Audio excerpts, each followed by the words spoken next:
ঈদে মিলাদুন নবী পালন করি কেন? রে দুনিয়ার বাতিল ফেরকা, আমি আব্দুল হক মুহাদ্দিস দেহলভী থেকে শোনো শোনো শোনো। একদিন আমি মিলাদ মাহফিল করলাম। ঈদে মিলাদুন নবীর অনুষ্ঠান করার পর খাবার দেওয়া সুন্নত। বুখারীর হাদিস তুতিমুত তাম ওয়াফশু সালাম খায়রুন আমাল। মানুষকে খাদ্য খাওয়ানো উত্তম আমল, উত্তম আমল, উত্তম আমল। এটা আমার নবীজির সহিহ বুখারীর হাদিস। খাওয়াতে পারলাম না, বাড়িতে তেমন খাবার ছিল না। বাড়িতে গিয়ে দেখলাম একটু ছোলা বুট আমার বাড়িতে একটা ভান্ডে পড়ে রয়েছে। ওই বুট আমি ভেজে নিলাম। তাৎক্ষণিক ভাবে মিলাদ কিয়াম করে ঈদে মিলাদুন নবীর তবারক হিসেবে কেন দিচ্ছি? কারণ হাসান বসরি রহমতুল্লাহ আলাইহি বলেন, আর নিমাতুল কুবরা আলাল আলাম 8 পৃষ্ঠা। হাসান বসরি রহমতুল্লাহ আলাইহি যিনি জায়নামাজ বাতাসের উপর বিছায় নামাজ আদায় করতেন, পানির উপর জায়নামাজ বিছিয়ে নামাজ আদায় করতেন, ডাইরেক্টলি নবীজির জামাতা সাহাবী আলী রাদিয়াল্লাহু তাআলা আনহু, ওনার হাতে বায়াত। হযরত হাসান বসরি উত্তম তাবে খয়রুল করুনের শেষ করুন। আল্লাহর ওলি বলেন, ওয়াদিতু লাউ কানা লি মিসলু জাবালি উহুদিন যাহাবা।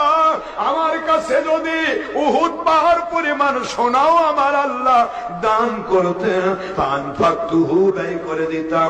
আলা কিরাতে সিরাতুন নবী নেহি 72 খারেজি ওয়াহাবি আলা কিরাতে মিলাদিন নবী সাল্লাল্লাহু আলাইহি ওয়াসাল্লাম। হযরত হাসান বসরি রাহমাতুল্লাহ আলাইহি বলে, আমার আল্লাহ যদি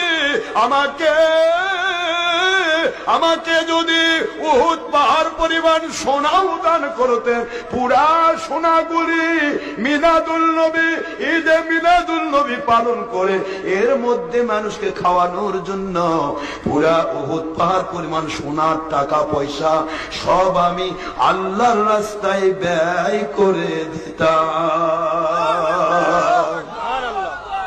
ও আমি আব্দুল হক মুহাদ্দিস দেহলভী রহমাতুল্লাহ আলাইহি মিলাদুল নবী অনুষ্ঠান করে খাওয়াতে পারলাম না। এই জন্য শুধু কিছু বুট ভাজি ভেজে ভেজে তৎক্ষণাৎ মানুষকে খাবার হিসেবে দিলাম। মনে ব্যথা নিয়ে আমার দিল্লির কুঁড়ে ঘরের মধ্যে শুয়ে পড়লাম। কিছুক্ষণ পর ঘুমের মধ্যে ঢলে গেলে ঘুমের মধ্যে দেখতে পায় আমার অন্ধকার কুঁড়ে ঘরটা আলোতে আলোময় হয়ে যায়। আমার ঘরে দেখি আখের নবী দুজাহানের বাদশা মুহাম্মদুর রাসূলুল্লাহ সাল্লাল্লাহু আলাইহি ওয়াসাল্লাম তিনি এসে গেছেন। আমি সালাম দিয়ে দাঁড়িয়ে গেলাম। আল্লাহর বন্ধু বলে, রে আব্দুল হক মুহাদ্দিস দেহলভী রহমাতুল্লাহ আলাইহি, আপনি মিলাদ পড়েছেন, কিয়াম করেছেন, ঈদে মিলাদুন নবী পালন করেছেন, এরপরে তবারক দিয়ে খুশি হতে পারেন নাই। কিন্তু আপনি জেনে রাখুন, গোটা জগৎটা আমার আল্লাহ আমাকে এমন ভাবে দেখান, পুরা জগৎটা যেন আমার হাতের তালুর ভিতরে। আব্দুল হক মুহাদ্দিস দেহলভী রহমাতুল্লাহি আলাইহি, শুনে নিন, আপনার মিলাদও কবুল হয়েছে, কিয়ামও কবুল হয়েছে, আপনার তবারকের বুট ভাজিও কবুল করা হয়েছে। আমি বলে ঘুম থেকে যখন উঠে গেলাম, ঘুম থেকে উঠে দেখি আমার নবীজি স্বপ্নের ভিতরে দিয়েছিলেন, ও আব্দুল হক মুহাদ্দিস দেহলভী রহমাতুল্লাহি আলাইহি, আপনি যে তবারক হিসেবে বুট ভাজি বন্টন করেছেন, ওই বুট ভাজি আমি নবীর হাতেও পৌঁছেছে।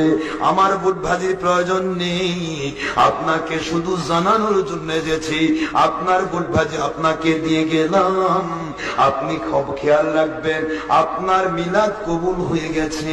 হযরত আব্দুল হক মুহাদ্দিস দেহলভী বলে, ঘুম থেকে উঠে দেখি আমার ঘরটা মেশক আম্বরের ঘান যুক্ত হয়ে গেছে।